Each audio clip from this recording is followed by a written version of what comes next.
हिंदू मुस्लिम से हम आगे उभरे ओवैसी फिर से हिंदू मुस्लिम करना चाहता है, ऐसे व्यक्ति को उठा करके जेल में डालना चाहिए। मुझे लगता है कि सभी राजनीतिक जो विपक्ष के लोग हैं वो चुप बैठ जाएं। हम साधु संत महात्मा बहुत पर्याप्त हैं, हम लोग जोरदारी से इस मुद्दे को उठा रहे हैं और जब तक ये चोर जेल नहीं चले जाएंगे तब तक हम शांत बैठेंगे नहीं। जो छोटे लोग हैं उन पर एफआईआर कर दिया जाता है बड़े लोगों को ना बचाने के लिए, क्या ऐसी भी कुछ बातें हैं? चंपत राय, गोविंद देवगिरी, अनिल मिश्रा, गोपाल राव, ये जो 4 लोग हैं मूल रूप से, अभी 3 लोग दिखा रहे थे लेकिन 4 हैं। गोविंद देवगिरी भी उसमें प्रधान अभियुक्त है। मैं कह रहा हूँ बार बार, ये आतंकवादी संगठनों ने भी उसमें पैसे डाले। पहलगाम का जो आतंकवादी हमला हुआ वो मैं कह सकता हूँ चंपत राय के दिए हुए पैसे से हुआ हो तो ये बड़ी बात नहीं होगी। सीबीआई जांच हो तो पूरा सामने आ जाएगा, ऐसा मुझे विश्वास है। कई बार ऐसे भी दान आते हैं जो बहुत चीज़ें पारदर्शिता नहीं होती है, तो इन चीज़ों में कितनी पारदर्शिता है और कितनी आगे भी पारदर्शिता होनी चाहिए ताकि हर कोई इससे मतलब वाकिफ़ रहे कि कितना चंदा आ रहा है, कितना जा रहा है। वर्तमान में आपने जो मुद्दे उठाए हैं इतने बहुत अच्छा मुद्दा उठाया है। मैं नाम लेकर के कह रहा हूँ, चंपत राय, अनिल मिश्रा और गोविंद देवगिरी, गोपाल राय, यही प्रधान चोर हैं। बेचारे गरीबों को मारा न जाए, ऐसी मेरी प्रार्थना है। राम मंदिर का मुद्दा पूरे देश में इस वक्त तूल पकड़ रहा है, जिस मुद्दे को लेकर राजनीति भी गरिया रही है और राजनीति होने के बाद इसके बाद कार्यवाही हुई। कार्यवाही में चंपत राय का इस्तीफा भी हुआ और एफआईआर भी कई लोगों पर किया गया है। इसी मुद्दे पर बातचीत करने के लिए हमारे साथ मौजूद है महाराज बहन सीताराम दास जी, जो निर्मोही अखाड़ा से हैं, गोवर्धन अयोध्या से हमारे साथ मौजूद है। इसी मुद्दे पर जब बात करने की बात आती है तो राजनीति की बात आती है कि अभी अजय राय को जाने नहीं दिया, तो आप इस मुद्दे को किस तरीके से देखते हैं? क्या राजनीति होनी चाहिए इस पर और क्या जो हो रहा है वो सही हो रहा है? नहीं, बिल्कुल आपने बहुत अच्छा प्रश्न किया है। यदि राजनीति होगी तो ये मुद्दा गलत दिशा में चला जाएगा। जो कार्रवाई होनी चाहिए वो कार्रवाई नहीं होगी। मूल बात यह है, मैं कांग्रेस, सपा, बसपा आदि के लोगों से मैं हाथ जोड़ करके प्रार्थना करना चाहता हूं, आप लोग जितना इस मामले में सक्रिय हो रहे हैं उतना ही इस विषय को वो लोग जैसे कहते हैं जो विहिप वाले हैं या भाजपा वाले हैं या सरकार में रहने वाले लोग हैं, वो ये कह देते हैं कि ये जो लोग राम को नकारते थे, जो लोग गोली चलाई है, वो लोग उठा रहे हैं। इसलिए मुझे लगता है कि सभी राजनीतिक जो विपक्ष के लोग हैं वो चुप बैठ जाएं। हम साधु संत महात्मा बहुत पर्याप्त हैं, हम लोग जोरदारी से इस मुद्दे को उठा रहे हैं और जब तक ये चोर जेल नहीं चले जाएंगे तब तक हम शांत बैठेंगे नहीं। हम कोर्ट जाएंगे, हाई कोर्ट जाएंगे, सुप्रीम कोर्ट जाएंगे, जहां तक लड़ना पड़ेगा वहां तक लड़ेंगे। सीबीआई जांच की मांग करेंगे, पूरी लड़ाई लड़ेंगे। लेकिन मेरी प्रार्थना है राजनीतिक लोग इसको राजनीतिक स्थिति पर ना ले जाएं, नहीं तो इस मामला में जो कार्रवाई होनी चाहिए वो कार्रवाई नहीं हो पाएंगे। अच्छा महाराज जी, ये भी बात कही जा रही है कि जिस तरीके से मुद्दा उठने के बाद जो छोटे लोग हैं उन पर एफआईआर कर दिया जाता है बड़े लोगों को ना बचाने के लिए, क्या ऐसी भी कुछ बातें हैं? नहीं, ये बात पक्की है कि जो बड़े लोग माने चंपत राय, गोविंद देवगिरी, अनिल मिश्रा, गोपाल राव, ये जो 4 लोग हैं मूल रूप से, अभी 3 लोग दिखा रहे थे लेकिन 4 हैं। गोविंद देवगिरी भी उसमें प्रधान अभियुक्त है, क्योंकि जो कोष का मामला है तो कोषाध्यक्ष प्रधान अभियुक्त होना चाहिए। तो गोविंद देवगिरी, चंपत राय 2 मेन रूप से प्रधान रूप से अभियुक्त हैं, उनके साथ में अनिल मिश्रा और गोपाल राव ये प्रधान अभियुक्त हैं। ये जो पकड़े गए हैं ये केवल नौटंकी है, जिनको पकड़ा गया है, जिन पर एफआईआर कराई गई है।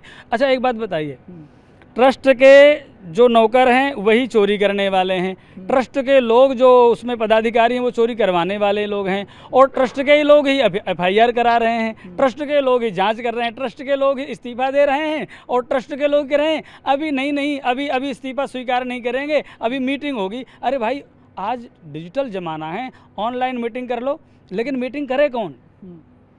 मीटिंग करे कौन? ट्रस्ट में जो लोग होंगे वही तो मीटिंग करेंगे। लेकिन ट्रस्ट में जो लोग हैं, अनिल मिश्रा और चंपत राय, गोपाल राव के अलावा जो लोग विशेष पदाधिकारी हैं, जैसे अध्यक्ष उसमें मेन होता है, अध्यक्ष छावनी वाले महाराज जी हैं, श्री स्वामी नृत्य गोपाल दास जी महाराज, जो एकदम इस स्थिति में है, इतने एजेड हो गए हैं कि जो ना तो बोल सकते हैं, ना कुछ सोच सकते हैं, ना उठ बैठ सकते हैं, अपनी क्रियाएं जो स्वयं नहीं कर पा रहे हैं, वो चंपत राय के ऊपर कार्रवाई का कैसे करेंगे, कैसे सोचेंगे? तो ट्रस्ट की मीटिंग आखिर बुलाएगा कौन? ट्रस्ट की मीटिंग आखिर करेगा कौन? कौन निर्णय लेगा? ये बहुत बड़ा विषय है। इसलिए चंपत राय को पूरी तरह से बचाया जा रहा है। ये नौटंकी चल रही है। यदि वास्तव में कोई कार्रवाई करना चाहते हैं तो सीबीआई जांच शीघ्रातिशीघ्र होना चाहिए और चंपत राय आदि चंपत राय एंड कंपनी को शीघ्रातिशीघ्र जेल भेजिए, क्योंकि ये 125 करोड़ हिंदुस्तानियों के, हिंदुओं की आस्था का विषय है। ये हिंदुओं की आस्था पर जो कुठाराघात हुआ है, जिस प्रकार से एक बूढ़ी महिला अयोध्या की, वो गई, उसने 5 रुपया चढ़ाया, गरीब महिला, और बेचारी कहाँ से कैसे लेकर के आई, 5 रुपया चढ़ाया, और वो बड़ी खुश थी कि मेरा 5 रुपया भगवान के चरणों तक पहुँच गया। अब बेचारी वो कह रही है, का हो हमारो पैसा जो है चुरा लिहन का, हमार मजदूरी का पैसा भी चुरा लिहन का। वो बुढ़िया बेचारी बुजुर्ग महिला, उसके जो आस्था पर कुठाराघात हुआ है, उसकी भरपाई कौन करेगा? उसकी भरपाई तभी होगी जब उस बूढ़ी महिला को दिखेगा कि वो चोर जेल चले गए हैं, उनको फांसी के फंदे पर झुला दिया गया है, तब वो मैया को आत्म शांति मिलेगी। इसके पहले आत्म शांति मिलने वाली नहीं है। आपने कहा कि आस्था का विषय है। कई बार ऐसा होता है कि जब हम दान करते हैं तो एक हाथ को से देते हैं, दूसरे हाथ को पता भी नहीं लगता। कई बार ऐसे भी दान आते हैं जो बहुत चीज़ें पारदर्शिता नहीं होती है।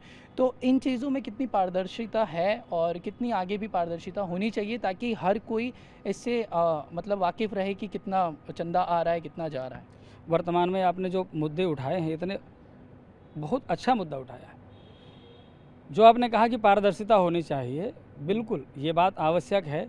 मैं तो ये कहूँगा कि जो विदेशों से पैसा आया है, जो डॉलर आया है, जो यूरो आया है, उसका उपयोग कहाँ किया गया, किस प्रकार से किया गया, विदेश से किसने भेजा, किसने वो पैसा डाला, ये सारी सीबीआई जांच की आवश्यकता है। तब जाकर के निकल के आएगा कि वहाँ से किन आतंकवादी संगठनों के आकाओं ने राम जन्मभूमि के लिए पैसा डाला, और फिर चंपत राय ने उस पैसे को निकाल करके 2 करोड़ की ज़मीन 18 करोड़ में खरीदी। 16 करोड़ रुपया जो है वो आतंकवादी संगठनों के जो लोग यहाँ रहते थे उनको दे दिया गया। कैसे दे दिया गया? फिर उसको एक्सेप्ट क्यों किया गया, अगर आया भी होगा इन केस?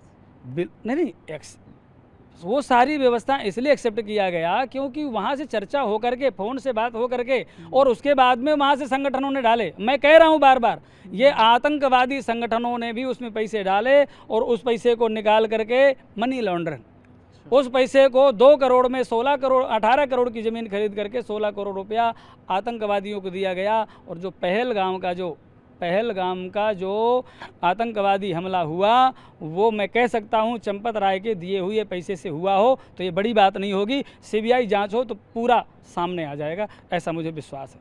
अब आगे कैसे देखते हैं, जो भक्त हैं वो किस तरीके से दोबारा एक जो भरोसा कहीं ना कहीं थोड़ा सा हिल जाता है, उनको आप क्या कहना चाहेंगे? नहीं, देखिए, भक्तों की श्रद्धा को रावण साधु भेष धर करके आया था और जानकी मैया को हरण करके ले गया था। काल नेमी साधु भेष धर करके आया था, हनुमान जी को बरगलाने का प्रयास किया था।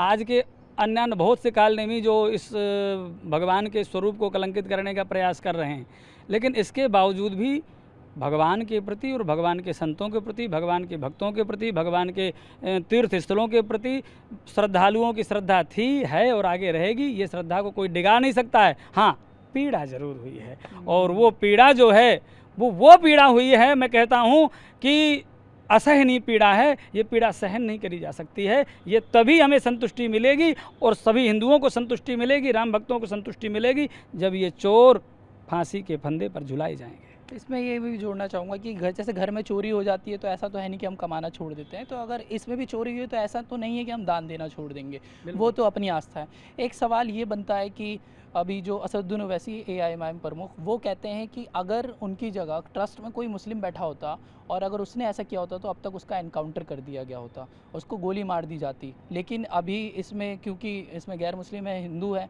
तो इसलिए अब तक कोई खास कार्यवाही नहीं हो रही, ऐसा उनका आरोप है असदुद्दीन ओवैसी का। देखिए, ओवैसी देश का गद्दार है और वो जो बातें कर रहा है उन बातों को कोई ध्यान में देने की ज़रूरत नहीं है, और हम उस विषय पर कोई ज़्यादा टिप्पणी नहीं करेंगे। बस यही कहते हैं कि ओवैसी देश का गद्दार है, और वो जिस प्रकार से बातें करता है, हिंदू मुस्लिम करने की बात करता है। जिस हिंदू मुस्लिम से हम लोग 500 साल लड़ करके और आगे उभरे, और मुसलमानों ने भी सहमति जता करके भगवान श्री राम का मंदिर बनाया, चाहे वो इकबाल अंसारी क्यों ना हो और चाहे सुन्नी सेंट्रल वक्फ बोर्ड के चेयरमैन क्यों ना हो, उन्होंने अपनी सहमति जता करके जहाँ पर भगवान का राम मंदिर बनाया। जिस हिंदू मुस्लिम से हम आगे उभरे, ओवैसी फिर से हिंदू मुस्लिम करना चाहता है। ऐसे व्यक्ति को उठा करके जेल में डालना चाहिए। पर कार्यवाही होनी चाहिए जिस तरीके से चंपत राय या जिनके भी दीगरों के नाम सामने आ रहे हैं। 100% कार्रवाई होनी चाहिए और मैं नाम लेकर के कह रहा हूँ, चंपत राय, अनिल मिश्रा और गोविंद देवगिरी, गोपाल राय, यही प्रधान चोर हैं। बेचारे गरीबों को मारा ना जाए, ऐसी मेरी प्रार्थना है। तो ये थे हमारे साथ महाराज जी, और आपने इनकी बातें सुनी इस मुद्दे पर। इस पूरे मुद्दे पर आपका क्या सोचना है? इस पूरे मुद्दे को आप किस तरीके से देखते हैं? क्या होना चाहिए? आप अपनी राय हमें ज़रूर बताएं कमेंट करके, और देखते रहिए TV9 भारतवर्ष।